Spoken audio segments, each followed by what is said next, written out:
Hello, welcome to Shared Experience 101. My name is Himanshu. Masa. And I'm Lee. So today's topics will be a topic of change, and we chose this topic because it was very prevalent topic during the last years that we hung out together and had this podcast idea. So let's see where the change leads us. Yeah, and I think over the last years we talked a lot about how quickly one can change. People often hold themselves back from changing, even though those changes are good for them. And what influences, right? Like, because we are three different individuals and we approach change in a very different ways.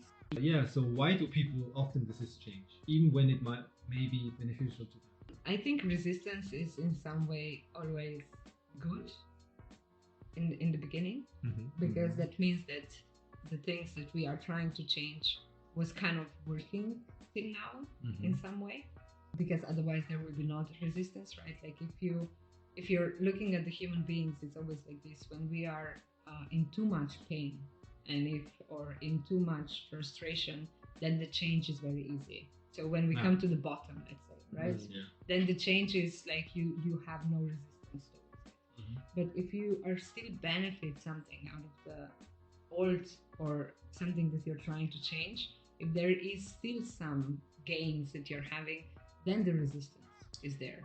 Yes, but at the same time, I think the security of doing the same thing over and over again and not having something new is also something that holds people back, I assume, from changing. So it's not just about getting to the bottom and to the maximum suffering that enables them to change, but also not just something else that they're getting, but just comfort of doing the same thing again and again.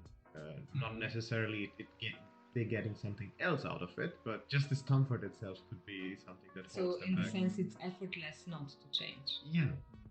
But I also think that they are afraid that the new or the change is worse than the situation they are in right now. Right? So I think this might keep them. In the sense, now it's good enough. Why should I risk to change? Yeah, and they wouldn't know if it's better or not the change. So it's a fear of unknown.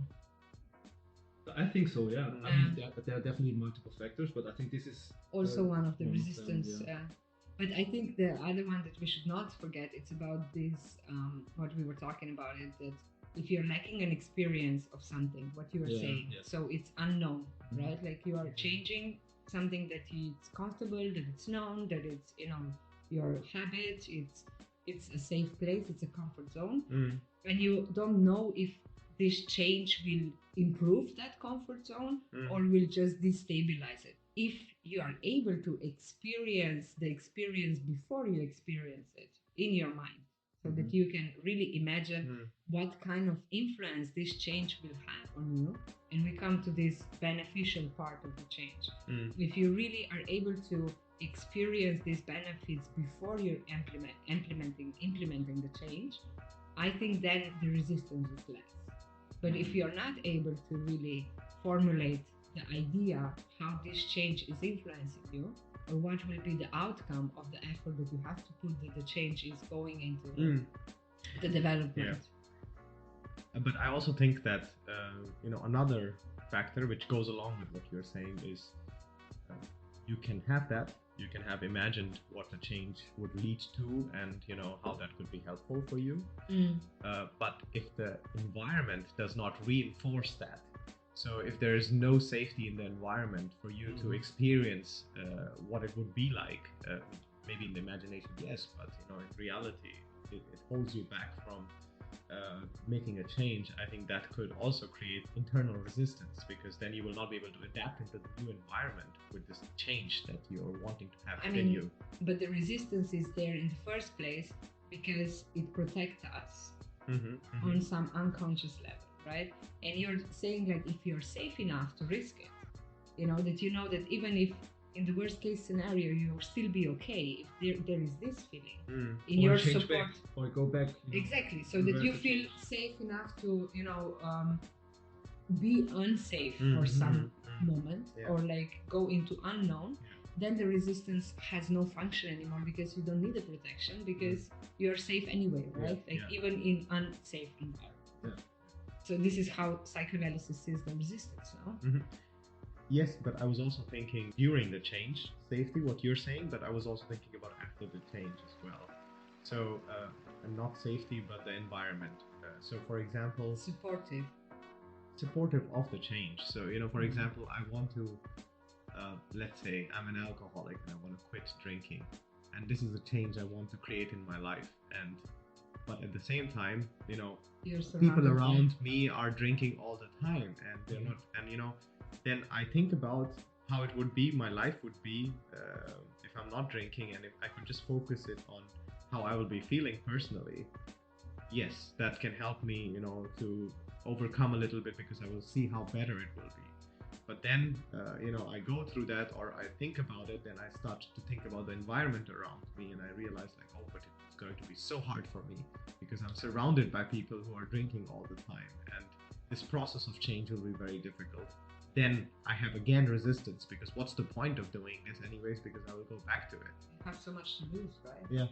But what I really like is what Leo was talking about before. You remember the society, how the society is grouped in the visionary and the quick adapters.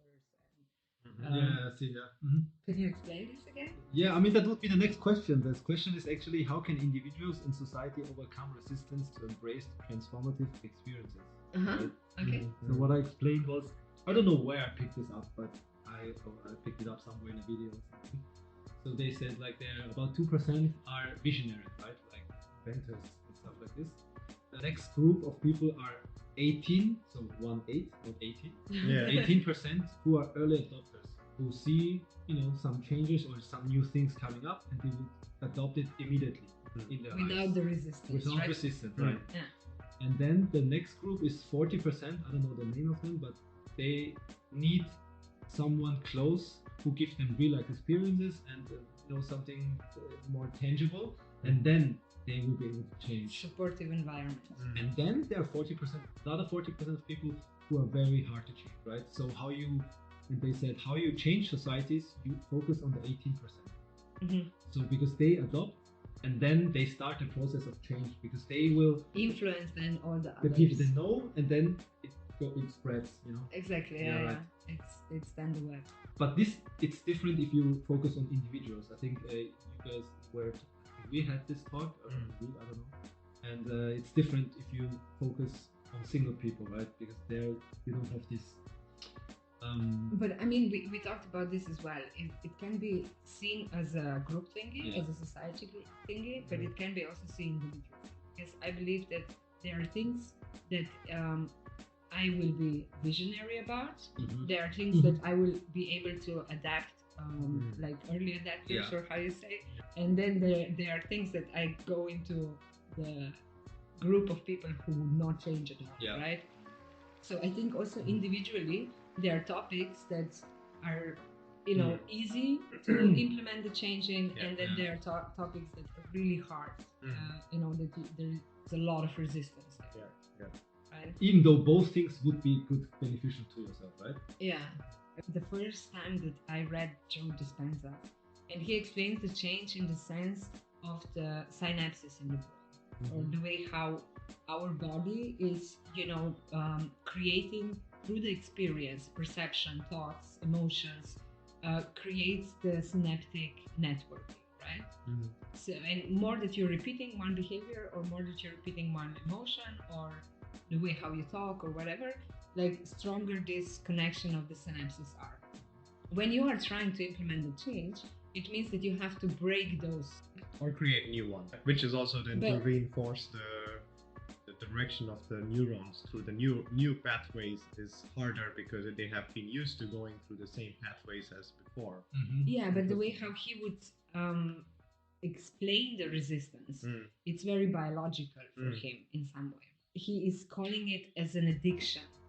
If you increase the height of the stairs by a few millimeters, people often stumble because our bodies are so programmed to climb the same amount, right? It's more externally that you can see it, how our bodies get into a certain way of doing certain things.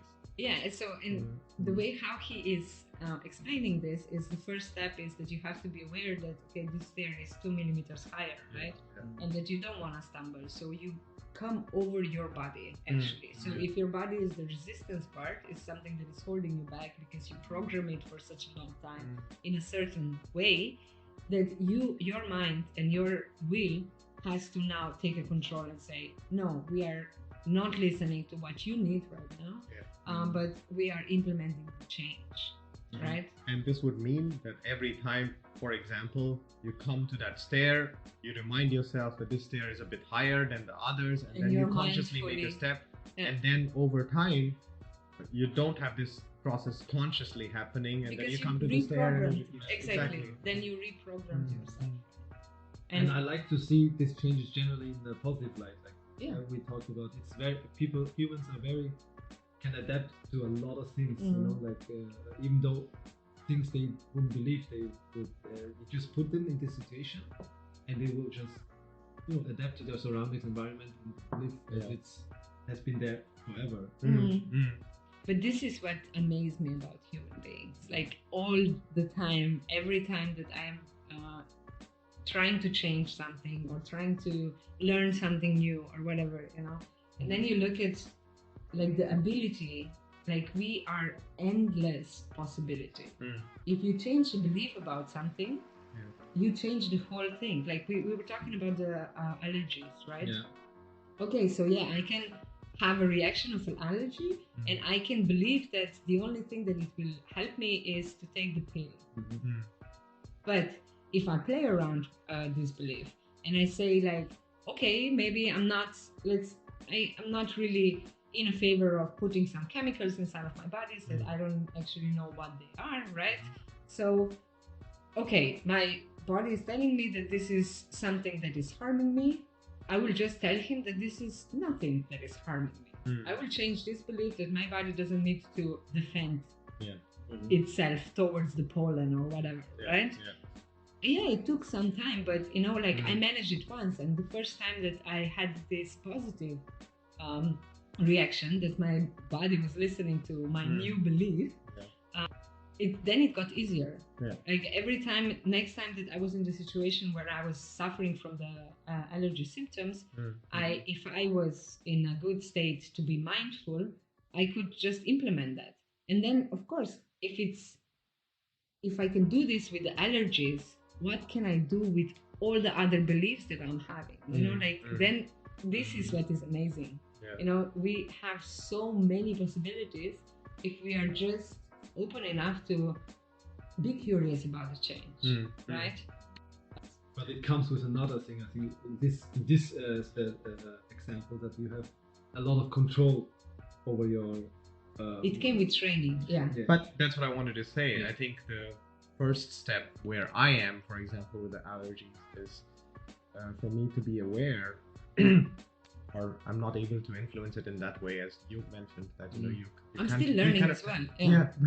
But I feel like for me, the awareness that the moment I'm not aware of the allergies, I don't experience the symptoms. And this for me is a process which I feel like it will take some time until I internalize this, and then maybe I can get to the next step where I can control it as well. Like when I'm experiencing the allergy symptoms, that I tell myself or that I'm able to, let's say, talk to my body and tell it that, oh no, this is about my preoccupation or my occupation, my mind's occupation with attention, with the symptoms, and that's why my body is reacting to it as well. And the moment I tell myself I don't need it because it's fine.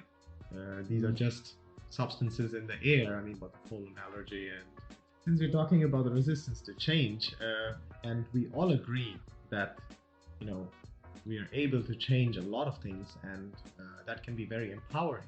What holds us back from it, from internalizing our ability to change? I thought to myself, could it be, and I'm not sure if this goes in any direction or not, could it be that this power of changing things is overwhelming for human beings in some way? Okay, I never thought about that. I mean, the thing is, I don't know. I can't come up with anything against it, but I was just thinking, could it be? Because for me, I think this question is quite rather hard to answer, because I feel like my resistance in general is way lower than other people's resistance to change. And I feel like it has been like this for longer time already. Yeah. Hard to imagine it otherwise. Yeah, because I didn't have that experience maybe, Yeah. But I believe that you have a point. Like if I'm coming from and I am a person who, needs a lot of process to change something. I'm not like you, right? Yeah. Like you get the information, you implement it. Yeah, right. Very easy. You are the 18%, right? The quick adapters. I am not like, I'm probably more the third group. I'm still changing things, but I need a lot of support and But I just want to correct you, because we just agreed that you can't, or you might not belong to any of the groups, and it can change based on the topics. Exactly. So identifying with one group is maybe not very healthy as well. But in some majority of the cases, let's say, okay, this can also be intimidating. This power that we can change things. If this is also one of the resistances to change, just to. And I think in my case, I remember this overwhelming feeling when you are realizing that you have options. That, this is one way of how you can live your life. And then you are coming to the point where you realize, okay, I can change this. I can take the responsibility of my life and I can implement different things and change whatever I want to change in my life. Great, right? Empowering. But the next step for me was, what the fuck do I want? Right? So because there are too many options. Yeah, exactly. Yeah. So, and this was this resistance, because then I was like, okay, I don't know, I was 30 years old with this realization. I'm sitting there meditating, and he's telling me, like, this person who is narrating the meditation, now imagine, the perfect scenario, or so first I was imagining what I am changing, what I want to get rid of it, and then I had to imagine the after change thinking, right? Yeah. And I was sitting there paralyzed with fear, because I had no idea what I want. Because for the 30 years of my life, I never sit down and actually question, what do I want? What would be good for me? And the whole identity and everything is then under question. And there was a huge resistance, because I was, as I said, I was paralyzed by all the possibilities that I have. Weirdly enough, these many options limit you. Exactly. Right? It paralyzed me. Yeah, right. But you think you are able to see it in a way like, okay, I can do so many things. It doesn't matter actually which way I choose. All leads to the goal. But then we were talking about these differences that we are having, right? Yeah. I'm a person who is all in or all out. So I have to know all the answers right now, or I don't know anything at all, right? So if I just have a vague feeling that maybe I know what I want, it won't be enough, right? I'm learning. I'm learning to be more open about this, and I think I made some progress. I don't know, but and thanks to you guys, right, that you gave me the different perspective on it. Thanks for just pointing at Leo for that. I think your right hand was pointing towards you. I mean, Leo gave me more on this particular topic. Thank you for making it worse. But just because we are a little bit more similar. Oh my god, Himanshu. I get it, I know. I'm just kidding. Okay. But I think what I'm trying to say, and what really paralyzed me, it's not the ideas that I have so many options and that I have to choose one. It was this new concept that I'm thinking that before I was so locked, and that's why maybe I understand majority of people why they are resisting the change so much, is because they don't even dare to sit down and say, I have options. This is not my only option. Because as soon as you sit down and say that there is many other ways to live your life, or many other ways to connect with others, or earn money, or whatever you are talking about, right? If you are stuck with one scenario and you never question that scenario, then it's very hard when you do question that scenario. You realize that you have no idea who you are without that scenario. You know, that was paralyzing because it's like, okay, I decided that I don't want to live the life that I'm living as right now, but this was only the only thing I knew, right? So where do I go from here? I see it in a very exciting way because I feel like it makes it easier in a way of like, okay, I can choose whatever, it's okay. It's not like I have to choose this right one. There's less pressure, I feel like. For me personally, there's less pressure. I mean, I wanted to say the same thing about you actually, and it's more like a abstract idea for us to think about. Could it be because you have the power to change, right? I think amongst the three of us, you are somebody who can implement the change at the fastest rate. And could this have any link to what we were talking about yesterday in terms of your need to keep busy, to change all the time something, and you know, which starts from the handle which was broken slightly, which occupies you more, and you know, again, I don't have a proper theory behind it. I have a proper theory. I was hoping that. Let's add to this first, and then let's hear. I was thinking maybe it's because one of my values, which I really try to, but I'm really following kind of. It's like self-optimization and efficiency. You know, I want comfort in my life, and I think if I make things better, things go smoother. You know what I mean? There's less resistance in general if I optimize everything, kind of. Generally sounds great, right? I mean, making your life smooth, who doesn't want it? Yeah. But because yesterday we talked about that it is maybe sometimes too much, and maybe it's powered by your ability. You know, it's coming from a good place, basically. You know, having this ability to create a change. I wonder if this contributes in this sense, in this way, to a certain extent as well. I mean, but I want to hear Masha's theory. I mean, I would actually ask a question right now, and it's like, does a resistance towards change, can a resistance towards change be also a good thing? Okay, so and why am I asking this question? I will give the theoretical understanding of what we were talking about. The change for me, it's something that it's connected with very holistic way of seeing me. So I have to first create a new identity of a person, of a Masha who is changing something. And this, I'm talking about all levels, like behavioral, emotional, thoughts, processes, relationship, right? So, and that requires a lot of processes. So the change would not happen only on behavior level. I won't just implement a small thing and say like, okay, I'm quit smoking, right?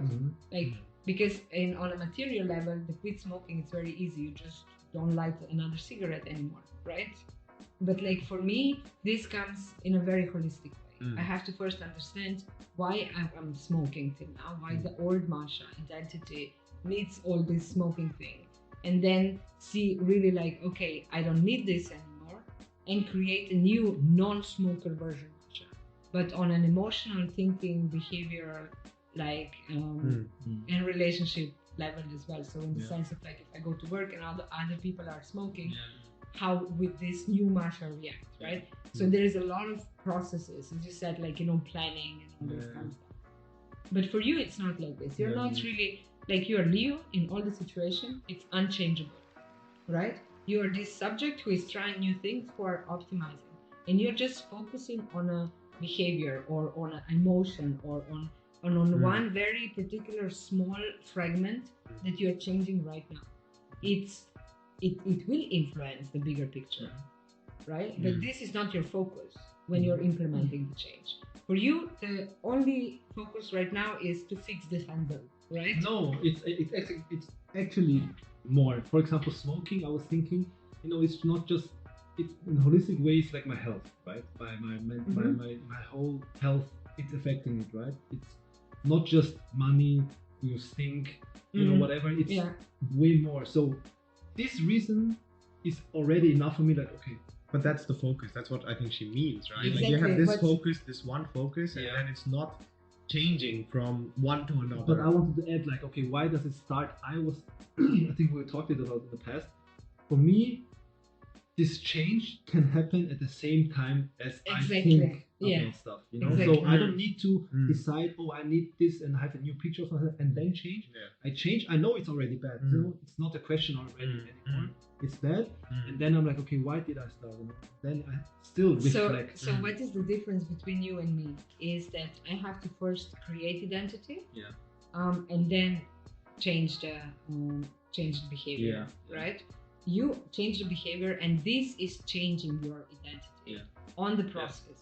And I think this is brilliant, and I know that I'm trying to implement it in my and I know that my previous pattern of a change is not optimal. I want to get rid of it. I also want to be more fluid about that process of change can influence me, because as you said, and this really like a lot of times resonates with me, it's like I can sit in my living room or in my bedroom and imagine how this change will influence me, but I cannot know it until I experience it. And through the experience you get new information, you get new input, and you can then envision different change, and you are way more open to, you know, it comes as it comes, right? I will try it. If not, then I go to something new or to the old one. You didn't need to prepare the scenarios before. And I think maybe also using the method of change, of creating the identity first, in itself is a form of resistance. For sure. But then on the other hand, I think it's very, very relevant that I was asking these questions 3-5 years ago. What do I want? Who I want to be? I still don't know it. You know, like I'm still learning. I'm still cataloging, right? And this is what I learned through that thingy, that just try it out and see, you know, if in the sense that I can just window shop. I don't need to commit to a change yet, right? I can just, you know, like bite a little bit here and bite a little bit here, and then see, is that something that resonates with like having a trial instead before really before really committing to change something. Exactly. But I was thinking, you know, this is a classic position when we talk about change, of how much to sit down and reflect and how much to stand up and act. And clearly, you know, you stand up and act, and as you're doing it, you reflect. And this could be the recipe for a good change. Like, I think a lot of times we are talking about the change, or at least the way how I am talking about change, is that, you know, I have an old pattern, and then I have to go into the change, and this change has to be optimal. But actually the process of change is usually that you try something, you fail, you try another thing, you fail, you try another thing, you fail. But all these failures are actually successes as well, because you learn something on this. You learn that this is not working, or that this is not the change that you're looking for, or that, you know, the way how to set the healthy boundary or whatever, right? It's still it changes you, even though it's a failure. Unless all the experiences were already, you went into all those experiences with the idea that it's gonna lead to a failure, and then you don't learn anything. Yeah, obviously it's very, very important what you do afterwards, right? If the failure was anticipated, then I don't think, because then you're just repeating it. Then it's not progress. But I think repetition is also a good thing. You know, we like the way how Freud said it, right? You repeat until you work through. You know, like I believe, and this is, and you just need more repetitions to work it through. Exactly. Right. In the sense, like, okay, so you repeat the same experience again, even though you know that it was not working before, but it's not a circular motion; it's a spiral motion. So every time you're repeating the same thing, you're not repeating the same thing. You're stuck, but it goes maybe up. Exactly. Or down, right? You're maybe stuck on one point in a 2D level, but you are rising up, right? But you see what I mean? Like, if we are looking at the change as something that is a little bit more fluid, and that it's okay that you fuck up, or it's okay that you are just exploring things, or that it's okay that you don't know all the answers, or that you don't need to be prepared for this change, but that you just have to trust somehow that your ability to adapt will always be there. That's a very good point in terms of starting the whole talk with resistance to change and then the resources to change. That is a very important resource to know that you are going to be okay, even if the change happens. And I think that can also help one deal with the resistance as well. Listeners won't know, but we just paused this just for a second. I mentioned something to Masha that maybe sometimes she should, after an explanation, give us some more time so we can, think about it and have an answer. But instead, she was trying to explain in a different way, so there was no time and no pause in between and no space actually just to answer to her thoughts. And I think it comes... To even have thoughts. Yeah, to even have thoughts. Right. Yeah. I think my problem, or the thing that we are addressing here, is this perfectionist thing that I have, right? So I say it in one way, and then I have the idea how I can say it even better, and then I just keep repeating the same thing differently, right? So that I have to just chill a little bit and be okay with things not being perfect. And then I think I said that, for me, I also see it as an insecurity in your trust in your expression, that you're not sure that the first time that you did was good enough, and that's why you have the need to repeat it again. But I think why this is topic right now, because we have to connect somehow, because it was a topic about change, right? Yeah. And now I'm mentioning this, you said something about change, we stopped it so we can record it, but I think you started something that... I think what you are suggesting here is that if you are telling me what disturbs you, if you are expressing, like, Masha, you're not giving me enough space, I just need a little bit, like, I'm working through the topic, and I just need like a couple of seconds of silence so that I collect my thoughts and that I can reply to what you're saying to me. And if I don't have this information, then I cannot give you this space, right? So, but if you are telling me, if you give me this feedback, then I can implement the change. Yeah. In the sense, you're giving me the choice to decide if I want to change my behavior or not. I find it very amusing, actually, how in the podcast of a change, the whole, it came in such a practical sense that we wanted a change. Yeah, right. Yeah. And now we are actually but we are living through the process of a change. Focused a bit more on you, Masha, because we are expecting a change from you.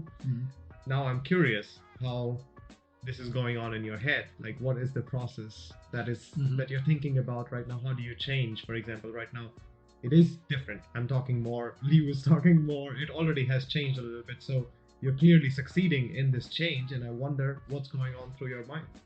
I'm actually really appreciating that we have the friendship that we are having, that we created this safe space that we can, say things without having this feeling like, oh, but Masha can be hurt if I say that she does something wrong, right?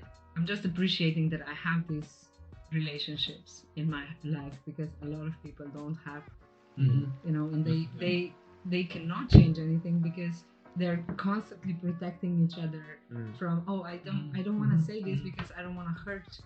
But you didn't hurt me right now. You just gave me the possibility to improve something and improve our relationship as well. So thank you. Thank you too. Yeah, I agree. I think it's something it